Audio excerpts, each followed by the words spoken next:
All right, just one day after being declared the winner of the New York City Democratic primary for mayor, former police captain Eric Adams is already making good on a campaign promise.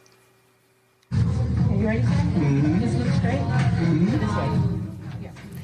Adams got his ear pierced yesterday at what astute Twitter users pointed out seemed to be a Claire's store in a Brooklyn mall. He explained that on the campaign trail, he promised a group of voters that he would get the piercing if he won the primary to prove he's a man of his word. Oh, and the newly pierced and newly crowned Democratic primary winner for New York City's mayor, Eric Adams, joins us now. Reverend Al's still with us as well. Mike Barnicle's here. Okay. Hey, so here's the thing, Eric Adams. You could have promised to go ride the roller coaster at Coney Island, right? Yeah. Right? Yes, I could. You could have done that while eating cotton candy. Wouldn't that have been a lot easier? Well, you know, I think it looks good. Difficult things, you must make difficult decisions. And actually, it was a group of young people who made a commitment. And my son said, promises made must be promises kept. Promises made, promises kept. Well, Eric, congratulations on, man, a hard-fought and a really close primary victory. But we're going to start calling you Landslide here on Morning Joe, Landslide Adams. I want to bring up a couple of numbers that I think actually line up with, and we've been talking about it all morning, that line up with your victory. Commissioner Bill Bratton, who's a fan of yours, brought up the stat that 96% of gun violence in New York City right now is committed against people of color. And I don't think it's a coincidence that a former cop who has tried to chart a center course on police reform as well as supporting police officers won every borough except for Manhattan. Talk about those numbers. How do we save more lives of people of color? How do we stop? And yes, I want to talk about the guns. I support probably the same gun legislation you do.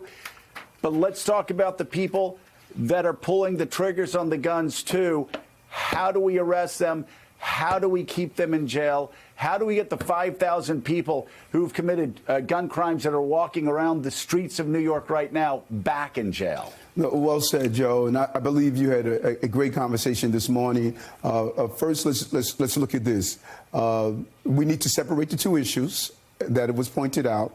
Police reform and violence that's taking place in the street, they're two different issues. And if we keep muddying the waters, we're not going to get to the heart of it. So let's separate the issues. Now let's go right to the crime problem. We must have an intervention plan and a prevention plan. Prevention, those are the long-term things that many people talk about, such as dyslexia screening in our schools. 30% of our prison population is apparently dyslexic. And if we can stop the pipeline of feeding crime, learning disabilities, 55% of our inmates at Rikers Island have learning disabilities. Mental health, 48% have mental health illnesses. So if we would go upstream and prevent the feeder of crime, that would be a great way to stop the flow. Now, let's deal with the intervention right now. This is where the discomfort comes from, because many of my Democratic colleagues refuse to deal with the intervention. They're bad people doing bad things to good people, and I'm not going to sit back and continue to allow that to happen. You can't have someone arrested with a gun on Monday and back doing another shooting because they're out of jail on Tuesday. That's unacceptable.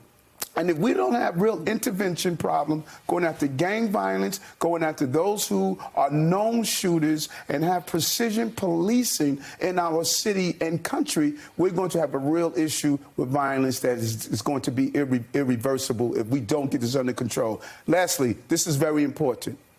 We've ignored this crisis because of the victims, black, brown, poor. We've turned our backs on them. We know that these babies have been dying for years. Our crisis in America is not an assault weapons crisis. Our crisis is a handgun crisis. Federal movement and state movement has only focused on assault weapons because of the mass shootings, but the mass shootings are taking place every day in the south side of Chicago, South Jamaica, Queens, Brownsville, Compton, Atlanta. But we're ignoring the handgun crisis because of the victim. The victim is black, brown, and immigrant and poor. It's something that needs to be said, Reverend Al, every day. You look at the number of shootings and you look at people of color, the numbers that tally up every weekend, whether you're talking about Chicago or across this country, they don't grab the headlines. And even Mike Bloomberg, when he was trying to make gun violence go down, he said, you know, we all talk about the military-style weapons, and it is absolutely terrible, the crimes that are committed there.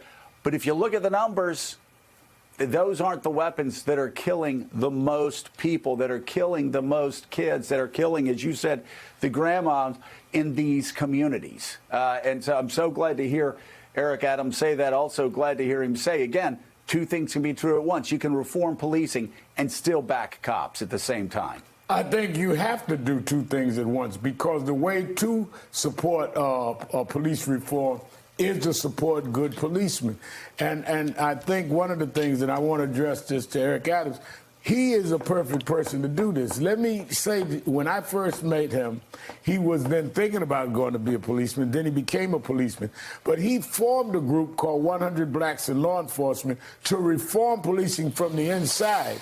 And when I started National Action Network 30 years ago, he was one of the 5 people to sign the incorporation papers. He's a founding member. So he did both at the same time. He was a policeman and a police reformer, part of National Action Network. But I don't think it's muddying the waters. I think the waters are muddy. And I think that what we've got to do is do both at the same time. So I don't think Joe is muddying the waters or you're muddying the waters, Eric. The water's muddy. We are getting killed by cops and robbers, and we need to address that and stop that. Having said that, Eric, Mr. Mayor-to-be, I can say, well, you have to do it when of the general election, so let me do that. But yes, you do. what kind of police commissioner would you be looking for that can deal with both police reform and deal with the question of policing at the same time, with the morale problem, but with the problem that we still want to see policing deal with things like mental health and readjust these budgets to deal with that? What kind of commissioner are you looking for? Well said. Great question. And, you know, as a reverend, you could appreciate this is an Esther 4 and 14th moment. God made me for such a time like this. Go ahead and quote it. Arrested, beat by police officers, go into the police department. But at the same time, when I was arrested and beat by police officers, I also lost a good friend during the crack wars. So I understood what abusive policing was like, but I also understood what violence was like. And now when you spent those 22 years, I know the characteristics that we need of a person who's going to be responsible for taking life and liberty. You know, so when I hear police officers say I'm angry and I'm going to leave the department because I'm angry, then I say, then leave.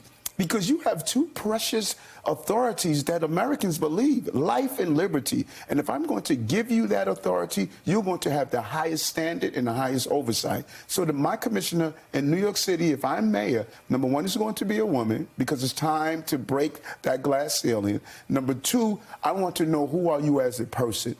Because leadership starts from the top. And Bill Bratton is a good friend, one of the best police administrators I know. And I have leaned on him throughout the years to talk about how do we continue to reform policing.